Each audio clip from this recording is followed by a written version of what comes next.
എല്ലാവർക്കും നമസ്കാരം. ഇന്ത്യ ലോകത്തിലെ ഏറ്റവും വലിയ ജനാധിപത്യ രാജ്യം. നമ്മളിത് എപ്പോഴും കേൾക്കുന്നതാണ്. പക്ഷേ എങ്ങനെയാണ് ഇത്രയും വലിയൊരു രാജ്യത്ത് ഈ ജനാധിപത്യം വെറുമൊരു വാക്കല്ലാതായി മാറുന്നത്? എന്താണിതിനെ മുന്നോട്ട് കൊണ്ടുപോകുന്ന ആ ഒരു ശക്തി? അതിന്റെ പിന്നിലൊരു വലിയ എഞ്ചിൻ തന്നെയുണ്ട്. നമ്മൾ പലപ്പോഴും ശ്രദ്ധിക്കാത്ത കുറേ സ്ഥാപനങ്ങൾ. അവയെക്കുറിച്ചാണ് നമ്മളിന്ന് സംസാരിക്കാൻ പോകുന്നത്. ദാ ഈ കാണുന്ന കെട്ടിടം, ഇത് വെറുമൊരു കെട്ടിടമല്ല, അല്ലേ? ഒരു വലിയ ആശയത്തെയാണ് ഇത് പ്രതിനിധീകരിക്കുന്നത്.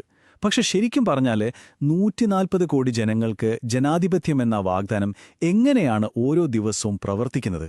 ആ ഒരു വലിയ ചോദ്യത്തിലേക്കാണ് നമ്മൾ ഇറങ്ങിച്ചെല്ലുന്നത്. ഈ വാഗ്ദാനങ്ങളുടെ എല്ലാം അടിത്തറ എന്താണെന്ന് ചോദിച്ചാൽ അത് നമ്മുടെ ഭരണഘടനയാണ്. ഇതൊരു നിയമപുസ്തകം മാത്രമല്ല കേട്ടോ. ഇത് നിങ്ങൾക്കും എനിക്കും, അതായത് ഓരോ ഇന്ത്യൻ പൗരനും നൽകിയിട്ടുള്ള ഒരു ഉറപ്പാണ്. അപ്പോ ശരിയാണ്, ഇവിടെയാണ് ഏറ്റവും പ്രധാനപ്പെട്ട ചോദ്യം വരുന്നത്. ഈ പുസ്തകത്തിലെ മഹത്തായ വാക്കുകൾ, ഈ വാഗ്ദാനങ്ങൾ, ഇതൊക്കെ എങ്ങനെയാണ് നമ്മുടെയൊക്കെ ജീവിതത്തിൽ ഒരു യാഥാർത്ഥ്യമായി മാറുന്നത്?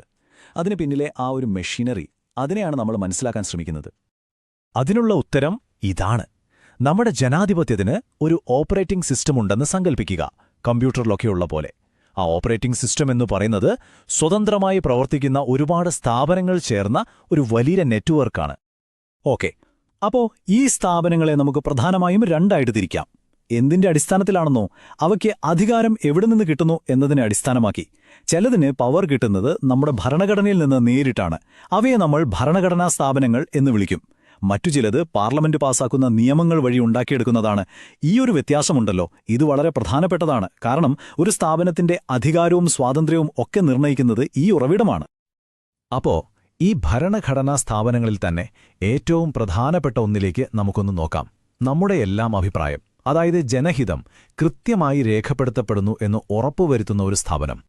അതെ, നമ്മൾ സംസാരിക്കാൻ പോകുന്നത് മറ്റൊന്നിനെക്കുറിച്ചുമല്ല, ഇന്ത്യൻ തെരഞ്ഞെടുപ്പ് കമ്മീഷനെക്കുറിച്ചാണ്. ഇവരുടെ പണി എന്താണെന്ന് വെച്ചാൽ, അതൊരു ചെറിയ കാര്യമല്ല. ലോകത്തിലെ ഏറ്റവും വലിയ തിരഞ്ഞെടുപ്പ് മാമാങ്കം നടത്തുക.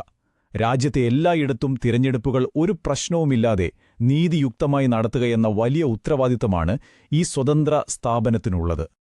ഒരു കാര്യം പ്രത്യേകം ഓർക്കണം, ഇവർക്ക് അധികാരം കൊടുക്കുന്നത് നിലവിലിരിക്കുന്ന ഏതെങ്കിലും സർക്കാരല്ല, മറിച്ച് ഇന്ത്യൻ ഭരണഘടന നേരിട്ടാണ്. അതിന്റെ അർത്ഥമെന്താണെന്നറിയാമോ? ഇവർക്ക് പൂർണ്ണമായ സ്വയം ഭരണാധികാരമുണ്ട്, ആരുടെയും കീഴിലല്ല.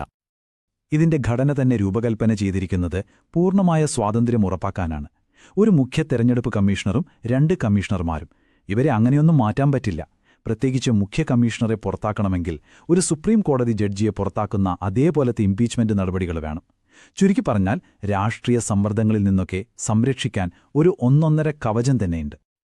അപ്പോ ഇവരുടെ ഉത്തരവാദിത്തങ്ങൾ എന്തൊക്കെയാണെന്ന് നോക്കിയാലോ? ലിസ്റ്റ് വളരെ വലുതാണ്. വോട്ടർ പട്ടിക ഉണ്ടാക്കുന്നത് തൊട്ട് തെരഞ്ഞെടുപ്പ് എപ്പോൾ നടത്തണമെന്ന് തീരുമാനിക്കുന്നതുവരെ. രാഷ്ട്രപതി, പാർലമെന്റ്, സംസ്ഥാന നിയമസഭകൾ, എല്ലാ ഇലക്ഷനും ഇവരുടെ മേൽനോട്ടത്തിലാണ്. പാർട്ടികൾക്ക് ചിഹ്നം കൊടുക്കുന്നതും പെരുമാറ്റച്ചട്ടം നടപ്പിലാക്കുന്നതും അവസാനം റിസൾട്ട് പ്രഖ്യാപിക്കുന്നതും വരെ എല്ലാം ഇവരുടെ കയ്യിലാണ്. അതായത് A to Z. ഓക്കെ, അപ്പോ തിയറിയൊക്കെ നമ്മൾ കേട്ടു. ഇനി ഇത് പ്രായോഗികമായി, അതായത് നമ്മൾ വോട്ട് ചെയ്യാൻ പോകുമ്പോൾ എങ്ങനെയാണ് പ്രവർത്തിക്കുന്നതെന്ന് നോക്കാം, അല്ലേ? അവിടെയാണ് നമ്മുടെ EVM, അതായത് ഇലക്ട്രോണിക് വോട്ടിംഗ് മെഷീൻ, ഒരു ഹീറോയെ പോലെ വരുന്നത്. പണ്ടൊക്കെ ബാലറ്റ് പേപ്പർ ഉപയോഗിച്ചുള്ള വോട്ടെടുപ്പായിരുന്നു. അത് എണ്ണി തീർക്കാൻ ഒരുപാട് സമയമെടുക്കും. ഇടയ്ക്ക് ചില ക്രമക്കേടുകൾക്കുള്ള സാധ്യതയുമുണ്ട്. EVM വന്നതോടെ കാര്യങ്ങളാകെ മാറി. വോട്ടെടുപ്പ് വളരെ വേഗത്തിലായി, സുതാര്യമായി, ചിലവും കുറഞ്ഞു. ഇനി സുതാര്യത ഒന്നുകൂടി ഉറപ്പിക്കാൻ വേണ്ടിയിട്ട് EVMന്റെ കൂടെ ഇപ്പോൾ VVPAT എന്നൊരു സംഭവം കൂടിയുണ്ട്. അതായത് voter verifiable paper audit trial. നമ്മൾ വോട്ട് ചെയ്യുമ്പോൾ നമ്മൾ വിചാരിച്ച ആൾക്ക് തന്നെയാണോ വോട്ട് പോയതെന്ന് ഉറപ്പിക്കാൻ ഒരു പേപ്പർ സ്ലിപ്പ് പ്രിന്റായി വരും. നമുക്കത് കണ്ട് ബോധ്യപ്പെടാം. ഈ ചിത്രത്തിൽ കാണുന്നത് പോലെ ഒരു പോളിംഗ് ബൂത്തിനകത്ത് കാര്യങ്ങൾ എത്ര ചിട്ടയായിട്ടാണ് നടക്കുന്നത് എന്ന് നോക്കൂ. ഓരോ വോട്ടറും കടന്നു പോകുന്നത് വളരെ കൃത്യവും സുരക്ഷിതവുമായൊരു പ്രോസസ്സിലൂടെയാണ്. എല്ലാം മുൻകൂട്ടി പ്ലാൻ ചെയ്ത പോലെ. ശരി, അപ്പോൾ തെരഞ്ഞെടുപ്പും ഇലക്ഷൻ കമ്മീഷനൊക്കെ വളരെ പ്രധാനപ്പെട്ടതാണ്. പക്ഷേ ഇന്ത്യൻ ജനാധിപത്യം എന്ന വലിയ ചിത്രത്തിലെ ഒരു ഭാഗം മാത്രമാണിത്. വേറെയും ഒരുപാട് പ്രധാനപ്പെട്ട കളിക്കാരി രംഗത്തുണ്ട്. നമ്മുടെ ഭരണഘടന കുറേ അവകാശങ്ങൾ വാഗ്ദാനം ചെയ്യുന്നുണ്ടല്ലോ. ആ അവകാശങ്ങളൊക്കെ വെറും കടലാസിൽ ഒതുങ്ങിപ്പോകാതെ നോക്കാൻ വേറെയും ഒരുപാട് കമ്മീഷനുകൾ രാവും പകലും പ്രവർത്തിക്കുന്നുണ്ട്. ഇവർ ഓരോ പൗരന്റെയും അവകാശങ്ങളുടെ കാവൽക്കാരാണ്. ഈ കാണുന്നതുപോലെ ദേശീയ മനുഷ്യാവകാശ കമ്മീഷൻ, വനിതാ കമ്മീഷൻ, ന്യൂനപക്ഷങ്ങൾക്കും പിന്നോക്ക വിഭാഗങ്ങൾക്കും പട്ടികജാതി പട്ടികവർഗ വിഭാഗങ്ങൾക്കുമൊക്കെയുള്ള കമ്മീഷനുകൾ അങ്ങനെ ഒരുപാടുണ്ട്. ഇവയുടെ എല്ലാം ജോലി എന്താണെന്ന് വെച്ചാൽ സമൂഹത്തിൽ ആരും മാറ്റി നിർത്തപ്പെടുന്നില്ല എന്ന് ഉറപ്പുവരുത്തുക, ദുർബലരുടെ ശബ്ദത്തിന് ശക്തി നൽകുക, അവരുടെ അവകാശങ്ങൾ സംരക്ഷിക്കുക, ശരിക്കും ഒരു കാവൽ മാലാഖയെപ്പോലെ.